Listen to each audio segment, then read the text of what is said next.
मराठवाडा भूमिपुत्र वर्ष 2 वर्ष 4 वर्ष अंगाई एक गाना नको। कभी तू बंजारा कभी तू लमानी लमारा थी कभी थी को रमाती कोई हालत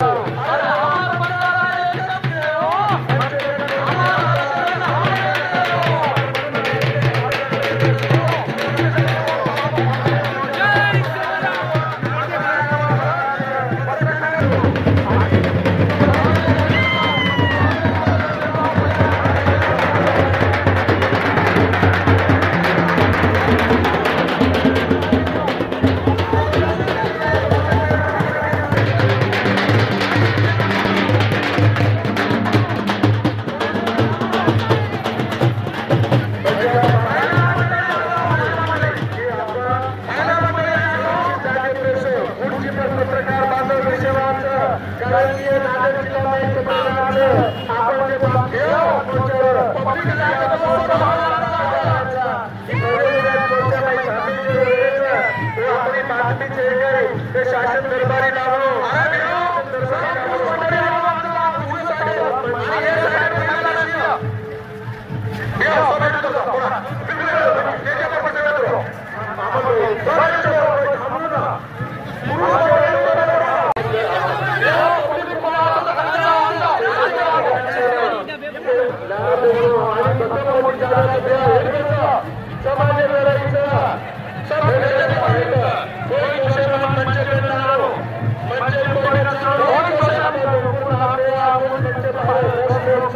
आपण एसटी मध्ये का आरक्षण म्हणताय जेव्हा व्हीजेएनटीचं स्पेशल आरक्षण आपल्या समाजाला दिलेलं आहे?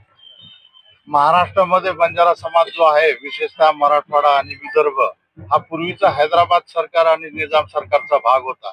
आज आपण ज्या ठिकाणी उभे आहोत हे किनवट हा तालुका आदिलाबाद जिल्ह्याचा भाग आहे। मराठवाडा संपूर्ण 8 जिल्हे, विदर्भाचे दोन्ही डिव्हिजन अमरावती आणि नागपूर हे सीपीआर बेलार मध्ये होते आणि त्या सीपीआर बेलारला त्या तत्कालीन हैदराबाद सरकारने ब्रिटिशांना ते गिफ्ट म्हणून दिलेलं होतं। त्यामुळे मूळ हैदराबाद स्टेटचा हा भाग आहे।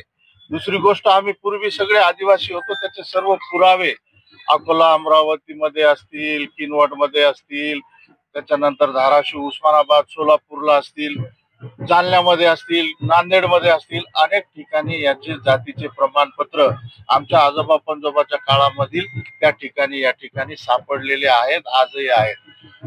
हैदराबाद गॅझेटियरच्या अनुषंगाने 2 तारखेला जो सरकारने निर्णय घेतला त्या गॅझेटियर मध्ये बंजारा समाज हा आदिवासी संवर्गामध्ये आहे।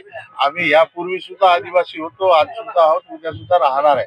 परंतु संयुक्त महाराष्ट्राच्या मराठी भाषेच्या याच्यावर अवलंबून जेव्हा राज्य निर्मिती झाली तेव्हा हा भाग महाराष्ट्रामध्ये गेला आणि स्वर्गीय महानायक वसंतरावजी नाईक साहेब यांनी विमुक्त जातीचा प्रवर्ग व्हीजेएनटीचा प्रवर्ग करून 5-5.5% आरक्षण त्या ठिकाणी आम्हाला दिलं।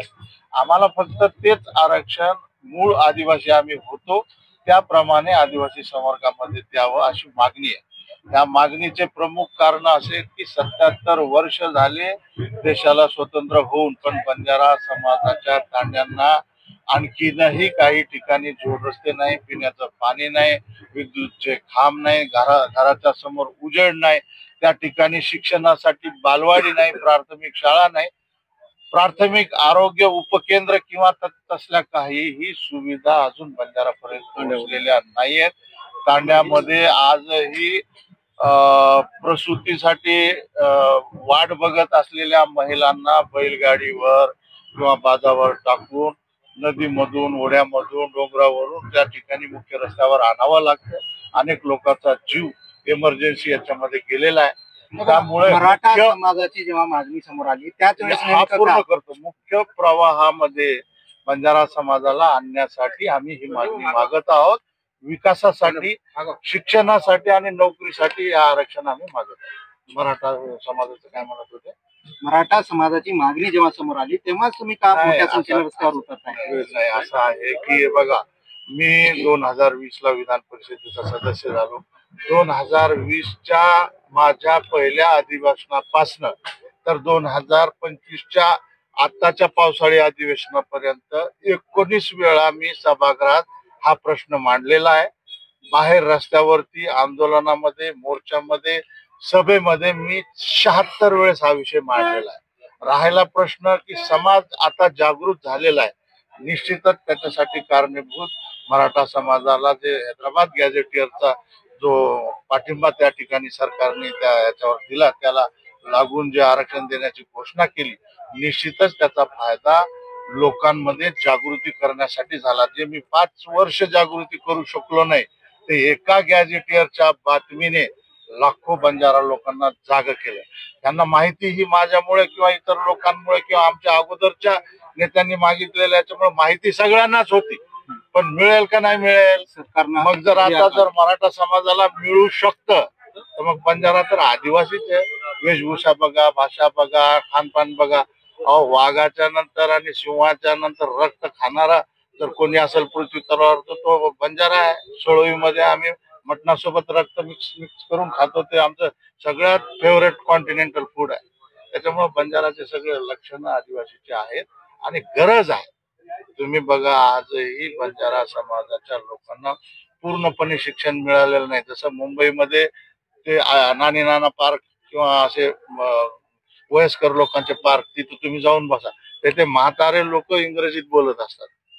इथे अगोदर आम्हाला तेलुगू शिकवलं, नंतर म्हणजे अगोदर उर्दू शिकवलं, नंतर तेलुगू शिकवलं, नंतर मोडी मराठी शिकवली.